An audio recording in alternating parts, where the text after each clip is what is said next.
The Diddakoi by Romer Godden, Chapter 3. In Mrs. Blount's classroom, Kizzy's place stayed empty. "I suppose the other travelers have taken her away," said Mrs. Blount. "That is what I am afraid has happened." Mr. Blount was discouraged. "It's not much use trying with those children. They're here today and gone tomorrow." But it seemed Kizzy was not gone. Soon the wildest rumors were in the school and village. The wicked travelers had set the Lavelle caravan on fire, stolen everything in it. Admiral Twist had chased the travelers out of the orchard and burned the wagon himself. Then Kizzy Lavelle was at the house with Admiral Twist. The boys and girls looked at one another. With Admiral Twist? Impossible. And the village, but it was not impossible. Mrs. Cuthbert had it from the butcher's boy. He had delivered beef for making beef tea. Kizzy was ill. She had been burnt in the fire. Nat had been seen in Rye buying things at the chemist, a child's hot water bottle, cough syrup, prescriptions. Kizzy had not been burnt. She had pneumonia. Pneumonia, Mrs. Blount felt guilty. "I knew she had no coat," she told Miss Brooke. "I knew and did nothing about it." "Dear Mildred, that wouldn't have given her pneumonia," said Miss Brooke. For a while, Kizzy did not know where she was, at Amberhurst House or anywhere else. She was too ill.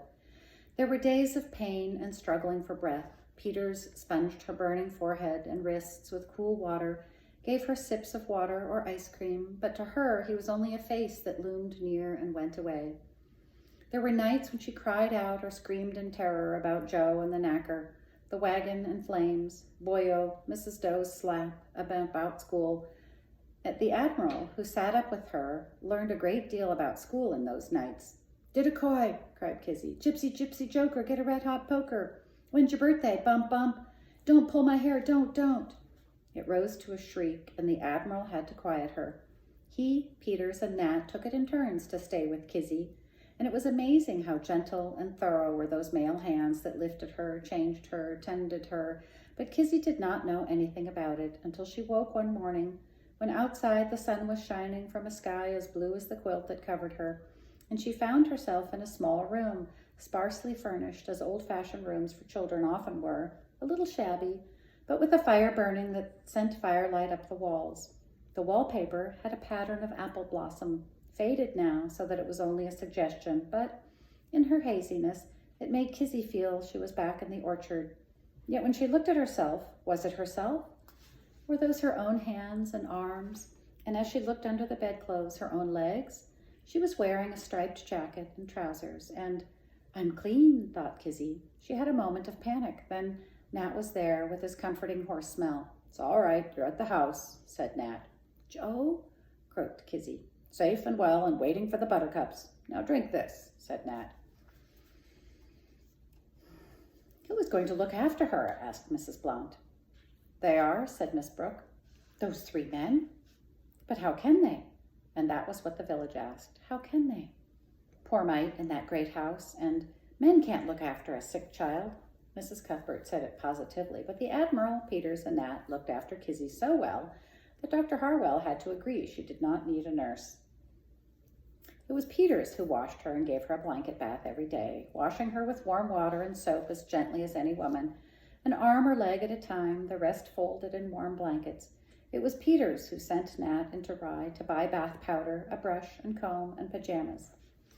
Nat bought boys' pajamas. He would not go into a woman's or girl's shop, but as Kizzy had never had any, she did not know the difference. "I slept in my vest," she told Nat. Peters made her meals, bringing her soup or milk and honey in little cups, or spoonfuls of tea or jelly, and, when her throat was sore, ice cream. Kizzy was far too thin. "Underweight," said Dr. Harwell, "and undernourished." "Well, I can guess they lived on bread and tea."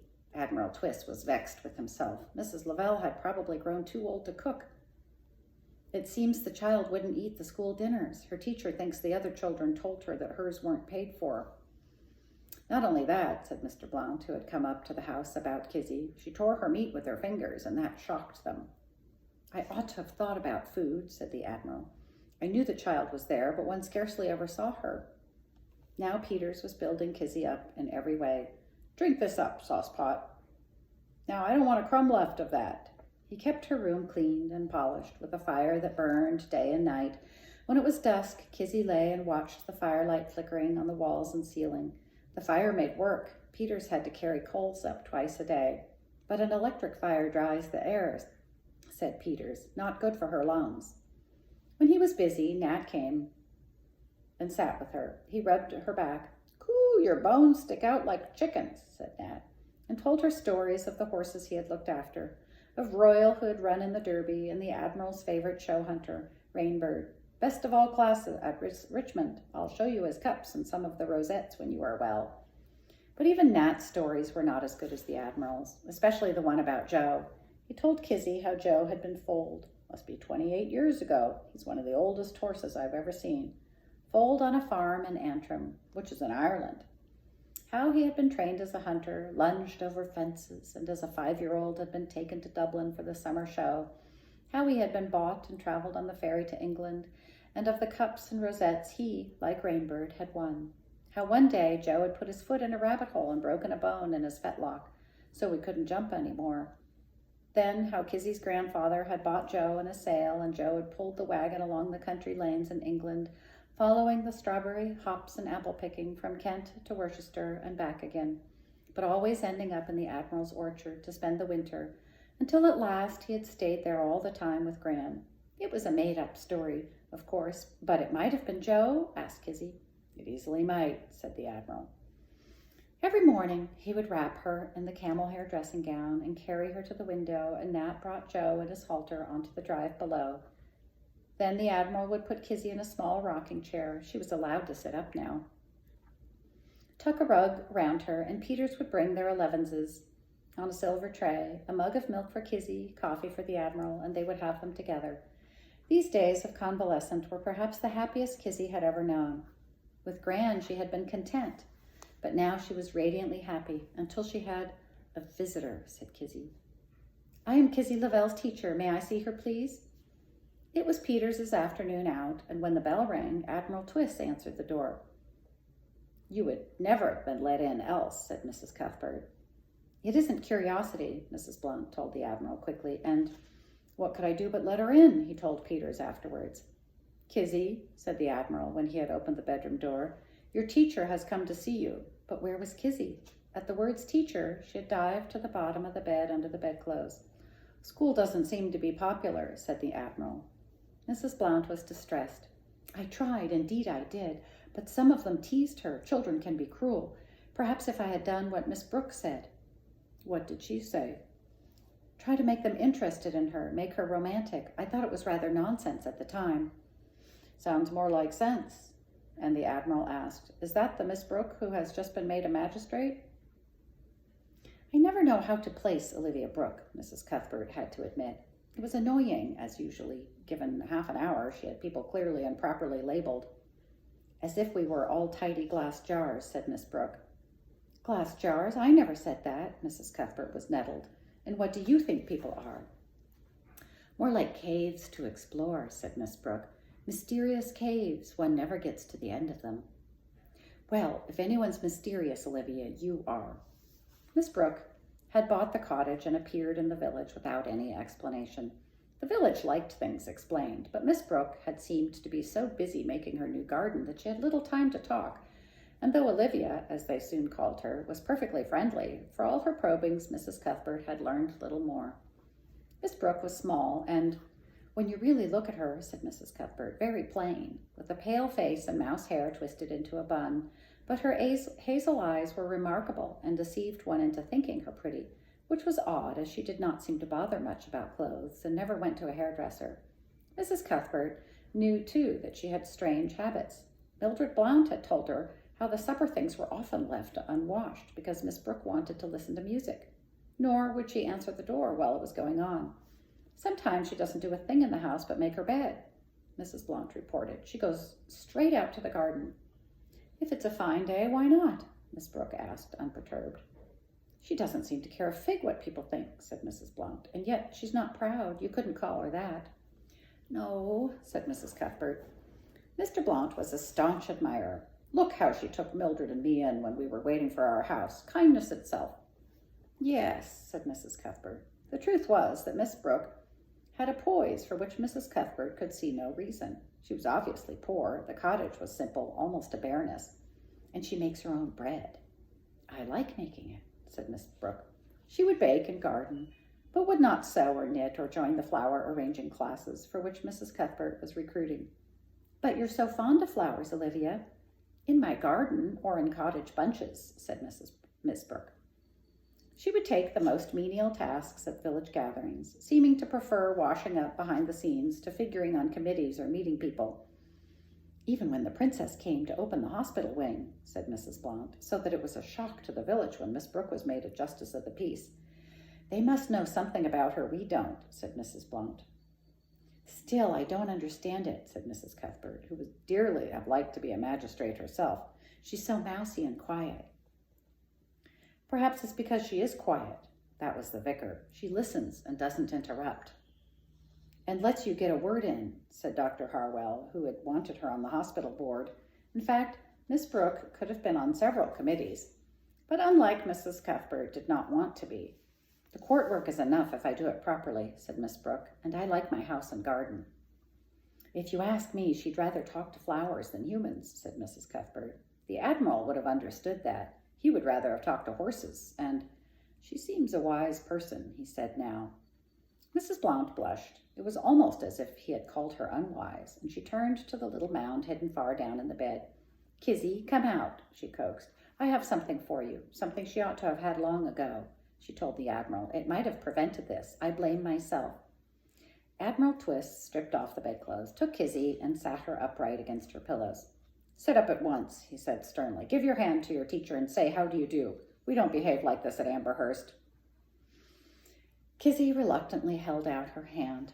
Mrs. Blount took it, and watching the Admiral's eyebrows, did not keep it, but shook it politely and laid it down. Then she put a big paper bag on the bed, a fresh bag with the name of a shop on it. It's a warm coat for you, she told Kizzy. For you. It hasn't belonged to anyone else. It's new. Won't you open it? Open it. The Admiral's order was curt, as he might have spoken to a rating on the bridge of his flagship. It was a duffel coat, new, as Mrs. Blount said, and of soft, thick brown wool, with a hood and a plaid lining in scarlet and blue, and polished wood toggles for buttons. I can guess that you bought that with your own money, said the Admiral, and Mrs. Blount nodded. I felt guilty. You shouldn't have, the eyebrows and mustache worked. I believe you have just married, Mrs. Blount, and are getting a new house. Yes, she blushed again. We hope to move in next week. So you must need every penny, every moment. Very good of you to do this, said Admiral Twist. Mrs. Blount had hoped Kizzy might smile, give a gasp of surprise and pleasure, but Kizzy did not open her lips, nor, when she had lifted the coat out of the bag, did she touch it again. See, it still has the tickets on it. As Mrs. Blount spread the coat on the bed, she sounded as if she were pleading. Say thank you, said the Admiral to Kizzy. Thank you, emotionless. You could wear it when you come back to school, Mrs. Blount said. Kizzy went still as a stone, and when Admiral Twist had taken Mrs. Blount away, and Kizzy, listening, had heard her footsteps growing fainter down the drive, she took the duffel coat and threw it out of the window. Peters found it on the drive and brought it into the Admiral, who did not lamb Kizzy as Gran had lambed her when she put Prue's clothes down the apple tree. He told Peter to dry the coat, brush it, and hang it up. She'll wear it by and by. Will I have to go back to school? Kizzy asked the Admiral. Of course, when you are well. I'm still ill, said Kizzy. You are much better. I'm not. Don't you want to get up? Kizzy thought. Tell you what, she said, I'll stay in bed till 4 o'clock, then get up and have my breakfast. When I go to bed at night, I'll stay there until 4 o'clock the next day. As if the coat had sparked it off. She can get up and dress now, said Dr. Harwell, but Kizzy could not. She had nothing to dress in. Peters had burnt her clothes. That's all they were fit for, and thrown away her old boots. Leakin', he said. I'm afraid we'll have to buy her some clothes, Admiral, sir. You or Nat had better go into Rye. There was a silence then. Wouldn't be much good in girls' shops, Nat and I, Peters was decided, and think of the gossip. And for once, the gnomes rebelled. I know, sir, said Peters. If you went up to London, you could get everything she needs in one big shop, and no one the wiser. Much better for Kizzy, sir. But Admiral Twist, who had fought his way through with convoys to Russia in the war, had been torpedoed twice and won the Distinguished Service Order, quailed. Just jerseys and skirts, sir, Peter tried to encourage him. Those pinafore things, I'll measure her for you, said Peters helpfully. But the Admiral was still appalled. Peters, he whispered, What do they wear underneath? Peters made a chart in which paper doll Kizzy had her measurements laid out like a diagram for a ship. Height, width, depth, and Admiral Twist went to London and walked along Oxford Street, looking at the shop windows, but there were so many filled with small girls' clothes that he was bewildered. He knew where to get his shoes made, buy his hats, order his shirts, but this... At last he went to his tailor and ordered a jacket he did not need. Then, "Phipps," he said, "what's the best place to buy children's clothes?" "Rose of Bond Street," said Phipps. That was quite close, but when he found it, the Admiral stood looking at the window for a long time. A model girl was wearing a pale blue coat with a velvet collar and white gloves. Another had a yellow silk smock. They did not look at all like Kizzy. There was, too, a little girl figure in riding clothes. Admiral Twist admired the cut of the jodhpurs, the fitted tweed jacket showing a glimpse of white shirt and brown tie, the brown velvet riding hat. Must get Kiz a pony, he thought, then suddenly recollected she was not his. He looked at the blue coat again, shook his head, and went away. He took refuge at his barber's and had a haircut, though his hair did not really need one. "John," he asked the young barber, "you have children?" "3, sir." "Where do you buy their clothes?" "Marks and Sparks, sir. Marks and Spencer's, that is. Branches all over the place. Wonderful value they are. One of the biggest shops is in Oxford Street." It was a big shop. Admiral Twist wandered up and down its aisles where the goods were set out on long counters or hung on rails. The shop was full, and after Amberhurst seemed to the Admiral a nightmare of movement and noise. He was jostled and hustled. The lights dazzled him. The background music seemed to swirl in his ears. He did find a rack full of children's dressing gowns, and it occurred to him that Kizzy ought to have a dressing gown of her own, that his was too large for her, but he could see no one to serve him. The Admiral was used to small, exclusive shops where assistants, full of deference, sprang to meet him. He did not understand that he should search for what he needed and then find a salesgirl, added to which he did not really know what he should buy. After a little while he gave up, hailed a taxi, and went to his club for lunch. "Luncheon and a stiff drink," said the Admiral. Then he caught the next train home. "Well, well," said Peters. "Probably have been the same myself. No use sending that. We'll have to ask that Mrs. Blount." "And have trouble with Kizzy? Besides, Mrs. Blount would surely talk." "It would be all over the village. And if we want that," said Peters, "better ask Mrs. Cuthbert." The Admiral was pondering. "There's one woman who doesn't talk," he said. "I will go and ask Miss Brooke." "Two of everything?" Miss Brooke asked in a businesslike